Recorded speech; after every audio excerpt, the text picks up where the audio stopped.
আসসালামু আলাইকুম, ট্রাইডেড ফুলফিলের পক্ষ থেকে স্বাগতম জানাচ্ছি। আজকে ইন্ট্রোডাকশন টু কালচার এন্ড ইম্পেরিয়ালিজমের একটি প্রশ্ন করছি। In what sense, according to Edward Said, is Joseph Conrad both imperialist and anti imperialist?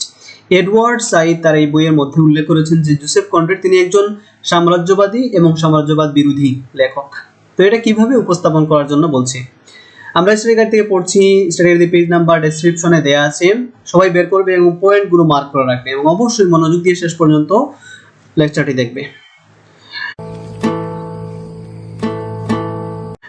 Joseph Conrad, in Edward Said's view, was an anti-imperialist, but his belief that imperialism was inevitable made him complicit with its totalizing assumptions. Joseph কনরেডকে Edward Said তার বইয়ের মধ্যে উপস্থাপন করেছেন imperialism বা সাম্রাজ্যবাদের বিরোধী একজন লেখক হিসেবে।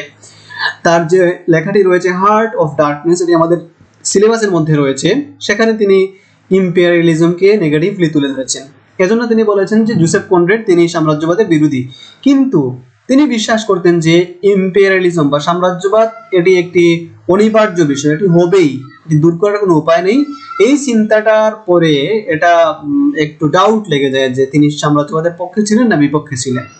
Conrad's idea of Africans came out of a tradition of Africanism rather than any real experience. তো কনরেড তিনি আফ্রিকানদেরকে নিয়ে যে চিন্তা ভাবনা করেছেন, তাদেরকে নিয়ে লিখেছেন, সেগুলো তার শুধুমাত্র আফ্রিকানিজম বা আফ্রিকাকে নিয়ে লেখালেখির যে একটা ধারা ছিল সেটারই অনুকরণ মাত্র, তার কোনো এখানে বাস্তব অভিজ্ঞতা ছিল না আফ্রিকা সম্পর্কে। And it is the almost sinister primitiveness of these Africans that justifies the mission of imperialism. আর এই আফ্রিকানিজমে বলা হতো যে আফ্রিকানরা যেহেতু তারা প্রিমিটিভ, আদিম এবং বর্বর, এজন্য ইউরোপিয়ানদের বা সাম্রাজ্যবাদী শক্তি যারা রয়েছে তাদের একটা নৈতিক ভিত্তি রয়েছে ওই দেশগুলো দখল করার। What redeems the imperial process according to Conrad? তো কিভাবে এই সাম্রাজ্যবাদ থেকে মুক্তি পাওয়া যায়? কনরেড বলেছেন, is the idea only the idea of redemption that saves the vanquished from the ruin of short-term conquest. তিনি বলেছেন এই ধারণাটা যে সাম্রাজ্যবাদ বিলুপ্ত হবে, সাম্রাজ্যবাদ থেকে সরে আসতে হবে, এই ধারণাটাই একজন সাম্রাজ্যবাদীকে সাম্রাজ্যবাদ থেকে ফিরিয়ে আনতে পারবে। তিনি বলছেন যে এটাই একজন পরাজিতকে সামান্য সময়ের জয়ের প্রতি বেশি আনন্দ দেখানো থেকে বিরত রাখতে পারে। এখানে তিনি সাম্রাজ্যবাদীকে একথা বলেছেন। তারপরে the imperialist is redeemed by the self-justifying practice of imperialism's idea of mission and reverses this idea. তো তিনি বলছেন যে একজন সাম্রাজ্যবাদী সে নিজেকে সাম্রাজ্যবাদ থেকে ফিরিয়ে আনতে পারবে যখন সে নিজেকে নিজে জাজ করবে, চিন্তা করবে যে আমি কি করছি, তখন সাম্রাজ্যবাদের মিশনকে নিয়ে এসে চিন্তা ভাবনা করবে এটার নেতিবাচক দিকগুলো নিয়ে। তারপরে reverses this idea even though it was constructed in the first place in order to achieve dominance over the colonized. এবং এই সাম্রাজ্যবাদী সে তার আইডিয়াটাকে চেঞ্জ করবে, সাম্রাজ্যবাদ সম্পর্কে তার যে ধারণা সেটা চেঞ্জ করবে, তখনই সে এই সাম্রাজ্যবাদের খারাপ যে একটা কাজ সেটা থেকে ফিরে আসতে পারবে। বলছেন যদিও এটা সাম্রাজ্যবাদের যে চিন্তা ভাবনা সেটা গঠন করা হয়েছে অন্য একটা জায়গার উপরে দখল নেওয়ার জন্য। ওকে, টু অ্যাসপেক্টস অফ ইম্পেরিয়ালিজম, সাম্রাজ্যবাদের দুইটি দিক। Conrad faces two very different but intimately related aspects of imperialism, the idea that the power and opportunity to take over territory. তো কনরেড তিনি এখানে সাম্রাজ্যবাদের দুইটি দিক বিশ্লেষণ করেছেন। একটা হচ্ছে পাওয়ার, ক্ষমতা এবং সুযোগ একটা দেশ দখল করার, এই হচ্ছে একটা চিন্তা। of itself gives one's right to dominance, এবং যে চিন্তা ভাবনা একজন মানুষকে নৈতিকভাবে স্বীকৃতি দেয় একটা দেশ দখল করার। And the practice that obscures this idea by developing a justificatory regime of self-aggrandizing and self-originating authority interposed between the victim of imperialism and its perpetrator. তো এখানে অন্য একটা চিন্তা থাকতে পারে যে একজন সাম্রাজ্যবাদী নিজে চিন্তা করবে যে সে কি করছে, সাম্রাজ্যবাদের মাধ্যমে সে কিভাবে মানুষকে দখল করা লাগছে, তাদের খারাপ করছে, এটা যখন চিন্তা করবে তখন এখানে ডিফারেন্ট একটা থট চলে আসবে। একটা হচ্ছে ডমিনেন্স করার চিন্তা ভাবনা, আর একটা হচ্ছে এটা থেকে মুক্ত হওয়ার, এটা নেগেটিভ দিকগুলো বিবেচনা করার চিন্তা ভাবনা। তো তিনি বলছেন যে এই চিন্তা ভাবনাটা ইম্পেরিয়ালিজম আর পারপিট্রেটর, ভিকটিম অফ ইম্পেরিয়ালিজম, সাম্রাজ্যের যে শিকার হয়েছে, যার ক্ষতি হয়েছে, সে এবং যে দখল করেছে, পারপিট্রেটর যে বিদ্ধ করেছে, সাম্রাজ্যবাদকে নিয়ে গেছে, এই দুইজনের চিন্তা ভাবনার পার্থক্য তুলে ধরবে এই দুই দিক থেকে চিন্তা ভাবনা করলে। In order to examine Conrad's notion of Western imperialism, Said refers to his novel Nostromo, considering him the precursor of the Western views of Third World, with a tendency to place the non-European world either for analysis and judgment or for satisfying the exotic tastes of the Western readers. তো এখানে কনরেডের যে পশ্চিমা সাম্রাজ্যবাদ নিয়ে তার যে চিন্তা ভাবনা রয়েছে, এটা ব্যাখ্যা করতে গিয়ে সাইদ তিনি কনরেডের লেখা নস্ট্রোমো নামের একটা বইয়ের উদাহরণ দিয়েছেন। এই বইয়ের মধ্যে তিনি ওয়েস্টার্ন ভিউটাকে তুলে ধরেছেন। Him the precursor of the western views of the third world, একজন ওয়েস্টার্ন হিসেবে তৃতীয় বিশ্বের দিক থেকে চিন্তা করা, অথবা মনে করো ভারতবর্ষ দখল হয়েছিল, ভারতীয় একজন লেখকের যে চিন্তা ভাবনা, তার নিজের দেশ দখল হয়েছে, স্বাধীন করতে হবে, এই সাম্রাজ্যবাদটা খারাপ, এই দিক থেকে সাম্রাজ্যবাদের নেগেটিভ দিক থেকে বিচার করার যে কাজটি, সেটি এই লেখক করেছিলেন, যে কনরেড, জোসেফ কনরেড তিনি করেছিলেন। এটা সাইদ তিনি উল্লেখ করেছেন তার এই বইয়ের মধ্যে, নস্ট্রোমো, এই বইয়ের মধ্যে কনরেড তিনি তার এই চিন্তাটাকে তুলে ধরেছেন যে তৃতীয় বিশ্বের মানুষের মতো তিনি সাম্রাজ্যবাদকে দেখেছেন, with a tendency to place non-European world either for analysis and justification।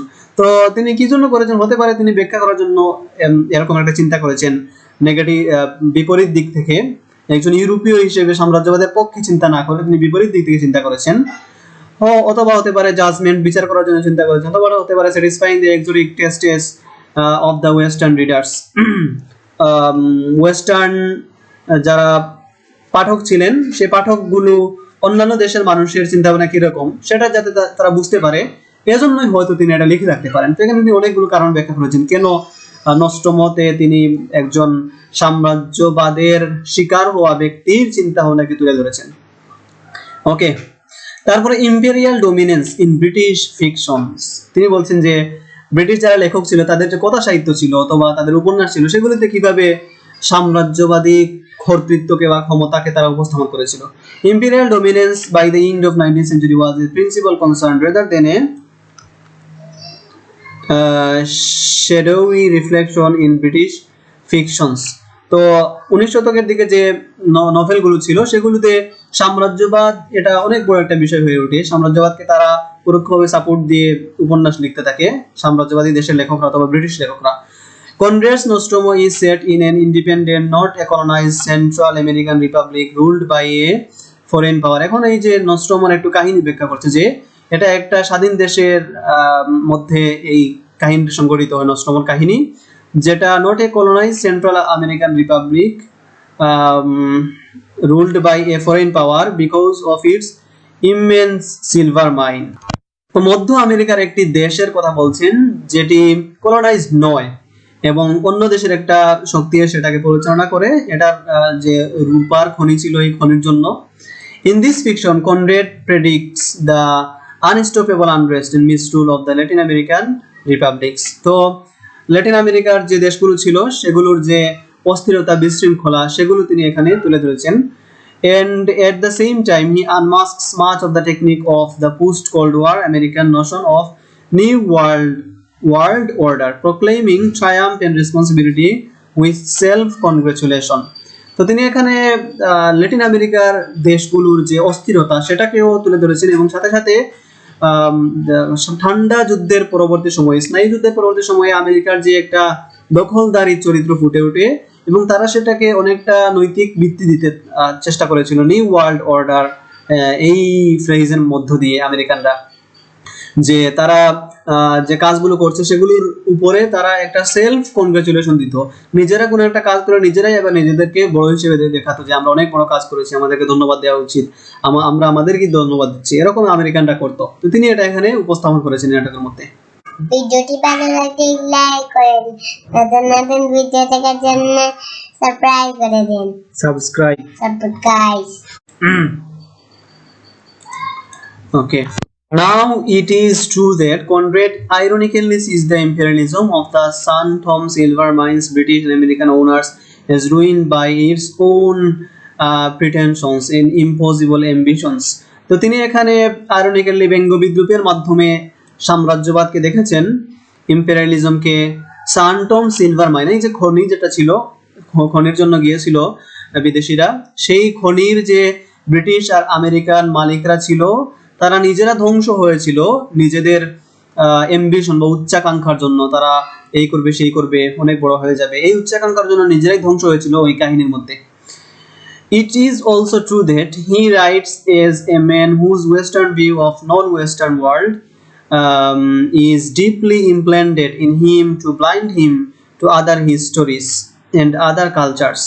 তো বলছে যে এটাও সত্য যে তিনি যে একজন ওয়েস্টার্ন হয়েও আনওয়েস্টার্ন, নন ওয়েস্টার্ন অথবা প্রাচ্যের একজন মানুষের মতো চিন্তা করছেন ওয়েস্টার্ন বিশ্ব সম্পর্কে, অথবা পশ্চিমারা যেভাবে চিন্তা ভাবনা করে সেভাবে না করে এর উল্টো দিক থেকে চিন্তা ভাবনা করছেন। এটা করার মধ্যে বলছেন যে হতে পারে তিনি এখানে অন্যান্য ইতিহাস যেগুলো ছিল সেগুলোর প্রতি তিনি অন্ধ এখানে, তারপরে অন্যান্য সংস্কৃতি যেগুলো ছিল সেগুলোর প্রতি তিনি অন্ধ।